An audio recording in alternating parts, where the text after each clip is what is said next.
They're not angry at you, they're angry at themselves. And your grocery bill just held up a mirror that they weren't ready to look into. Must be nice is not a compliment with a hat on. It's grief wearing a smirk. So there are basically 4 ways this shows up. People don't love you small because you're easier to love small. They love you small because it lets them off the hook. When you stay small, you're agreeing with them. You start shrinking your life to fit inside of other people's comfort. Stop explaining your one good thing. Let it stand there in the room, fully your size. Pick one win, just one, something good that happened, or something that you made happen. Welcome to Rich and Regulated, where women learn to build wealth in alignment and flow. I'm Jessica Soul. For over a decade, I've helped women create the lives of their dreams, and here I'll share how I build wealth, fast-track results, and reveal money truths that will blow your mind. Ready to become rich and regulated?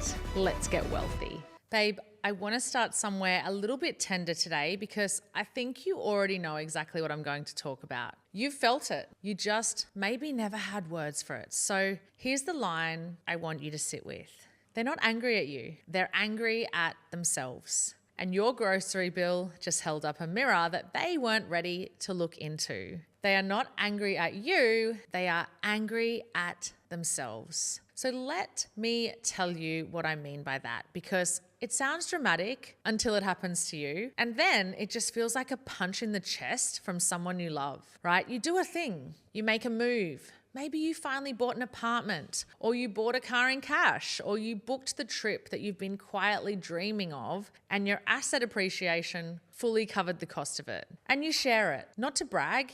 You share it in the way you'd share anything good, because you're a human being, and good things are nicer when you say them out loud to somebody and the person on the other end goes quiet. You know, just a little bit flat, just that half second too long before they go, "Oh, that's nice." And you feel it, don't you? You feel the temperature in the room drop about 2 degrees. And the worst part is you start to wonder if you did something wrong. You start replaying it. Was I too much? Did I sound like I was showing off? I want to tell you something, and I want you to actually hear this. You didn't do anything wrong. What you just witnessed was their mirror, not yours. The real problem is not the reaction. It's what you make it mean. Because here's where most women get this completely backwards. Most people think when someone else gets weird about your wins, that it means you have overstepped, that you were insensitive, that you need to dial it down a bit, that you need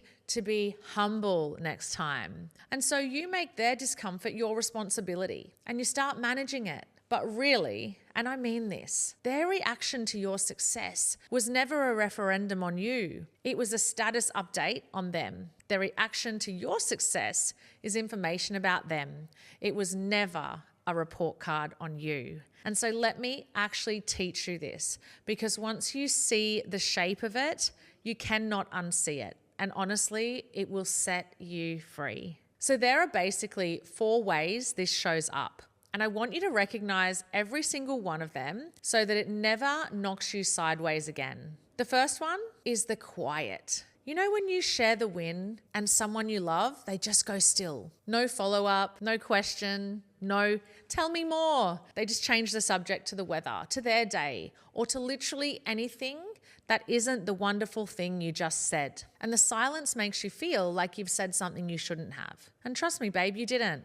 The silence is them needing a second to swallow something that has nothing to do with you. And then there's the second reaction, and this one's a classic. And you'll know it instantly. Must be nice, said with a little smile, said like a joke. Ooh, must be nice for some. And babe, must be nice is not a compliment with a hat on. It's grief wearing a smirk. That little phrase is somebody mourning a life they haven't yet built. And instead of feeling the grief, they hand it to you wrapped up as a little dig. It's easier to be sarcastic than to be sad about your own choices. And so they pick sarcastic. Now let's talk about the third one. Joking at your expense. You've leveled up. You've got a bit more going on now. And suddenly you're so fancy now. You're too good for us. You've gone all corporate. Whatever the label is, right? And everyone laughs, and often you laugh too. Because what else do you do, right? But notice the laugh costs you something. Notice that joke always seems to need you to be a tiny bit smaller for it to be funny? That's not banter, babe. That is a leash with a smile on it. And the fourth one, this is the saddest. The cool, cold distance. No fight, no big blow up. Nothing you could point to. There's just a slow drift. The texts get shorter. The plans stop getting made. The warmth that used to be there, it's all quietly packed up and left. And you can't even name when it happens. You just know that someone who used to be close to you is now standing further away, and they got there without ever saying a word. The big question, the one that actually matters, why? Why does this happen, and why does it so often come from people that you genuinely love? And here's the real reason. And I want you to know it has nothing to do with you being too much. Your rise shows them their own standing still. When you move forward, you become living proof that it's possible. And if it was possible for you, a woman they know, a woman who is not that different from them, someone who didn't have some secret leg up, then a very uncomfortable question lights up in their mind, whether they want it to or not. Why not me? Why didn't I? What have I been doing all this time? And that question hurts. It really, really hurts. So the mind does what minds do. It looks for the fastest way to make the pain stop. And the fastest way to make the pain stop is not to change their life. That's slow. It's hard. The fastest way is to make you the problem. If you got lucky, you got ruthless, or you changed, or you think you're better than everyone now, then they actually don't have to feel the question anymore, you see? Your smallness was actually doing them a favor. It was a permission slip. You see, people don't love you small because you're easier to love small. They love you small because it lets them off the hook. When you stay small, you're agreeing with them. You're confirming that it can't really be done, that we're all just stuck here together, and isn't that so cute and cozy?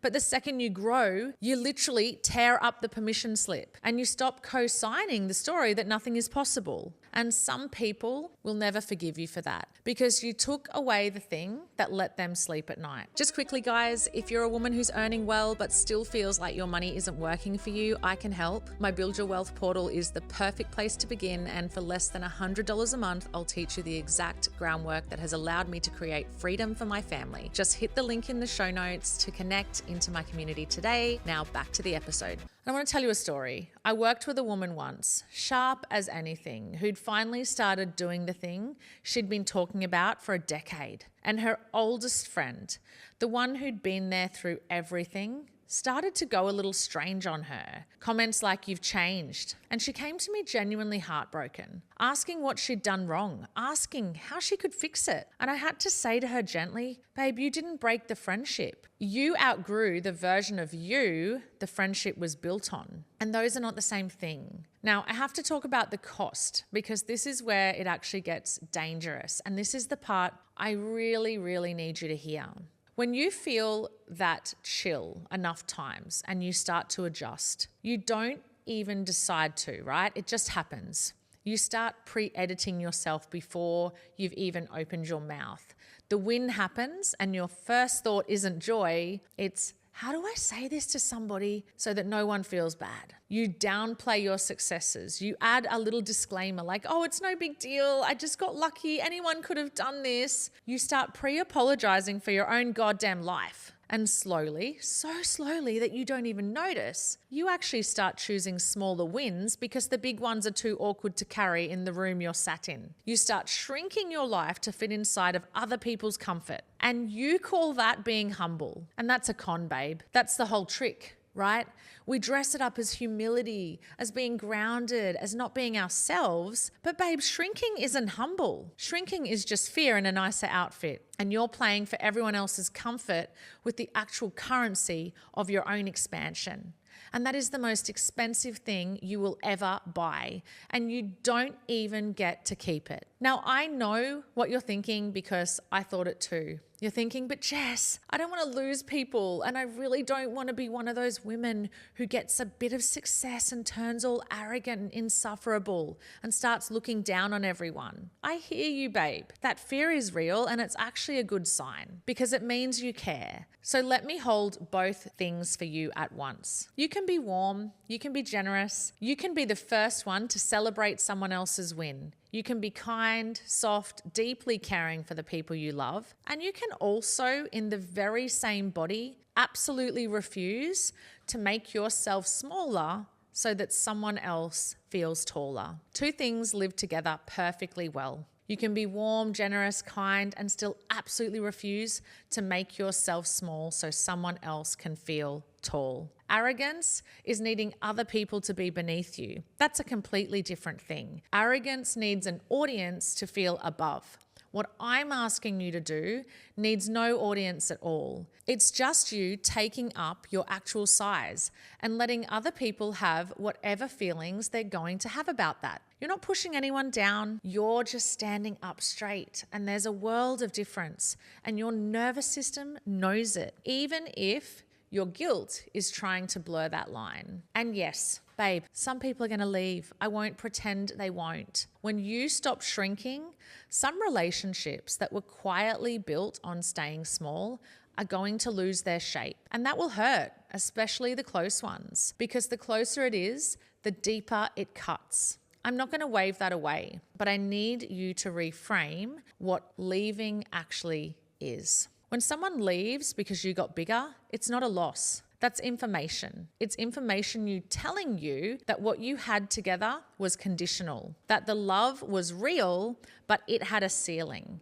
And the ceiling was your smallness. And the ones who stay, the ones who get genuinely lit up when you win, who lean in and say, tell me everything, how did you do it? Those are your people. Those are the ones you build the rest of your life around. You'll find out who they are because growth is the most honest sorting machine there is. Let me bring this home with something because I don't want this to stay up in the clouds. This whole conversation, it maps so cleanly into the world you and I live in, the money world, the sovereignty world. Think about how people react when you say you've moved some of your money into something you control yourself, something outside the system that everyone's been told to trust. The reactions you get are not really about the asset. You're going to lose it. That's too risky. Must be nice to have money to gamble with. Does it sound familiar? It's the exact same mirror. Your choice to take responsibility for your own financial life shines a light on the fact that they handed theirs over and never looked back. And that is the uncomfortable truth. So they make you the reckless one. They make you the problem. Same mechanism every single time. And the principle I live by, not your keys, not your coins, that's not just about money. It's about your whole life. What you actually hold and control is yours. What you've handed over for safekeeping to people who get weird about your growth, that was never really yours to begin with. So here's your takeaway. The one thing I want you to actually do this week, not think about it, do it. Stop explaining your one good thing. Let it stand there in the room, fully your size. Pick one win, just one, something good that happened, or something that you made happen. And the next time it would be natural to mention it, just say it plainly and then stop. No disclaimer, no, oh, it's not such a big deal. No, I just got lucky. No softening so the other person stays comfortable. You just let it sit there in the room at its real size. Let the silence be theirs to fill, not yours to fix. I promise you, it will feel deeply unnatural the first time you do it. Your whole body will want to rush in and shrink it back down. Don't. Just breathe through it. That discomfort you feel is the exact muscle that's been wasting away from years of apologizing, and you're about to start training it again. And here's the quiet thing that happens when you do that consistently. You stop performing smallness and you start actually living at your real size. Living at your real size is a discipline in its own. It's a practice. It's a daily choice to not collapse under the weight of someone else's discomfort. And all discipline leads to freedom. every single time. So if this is landing, if you're feeling that particular ache of recognition right now, then I want you in the room where we do this work properly. It's called Crypto for Women. It's where women like you learn to take ownership of their financial lives with the practical skills and the identity work side by side, because one without the other doesn't hold. We talk about the assets, yes, and we talk honestly about the risk, but we also talk about exactly this: the mirror, the people, the cost of staying small to keep everyone else comfortable. So come find us, come and be around women who get bigger when you do instead of colder. Because what you assume is yours becomes yours. Your size, your money, your life. Stop handing it over to other people's comfort. I'm Jessica Soul. This is Rich and Regulated. Take up your space, babe. It was always yours. If you've gotten value from today's episode, make sure you subscribe and leave a 5-star review. And if you're ready for more support in building regulated wealth strategies, check out the link in the show notes. Have a beautiful day.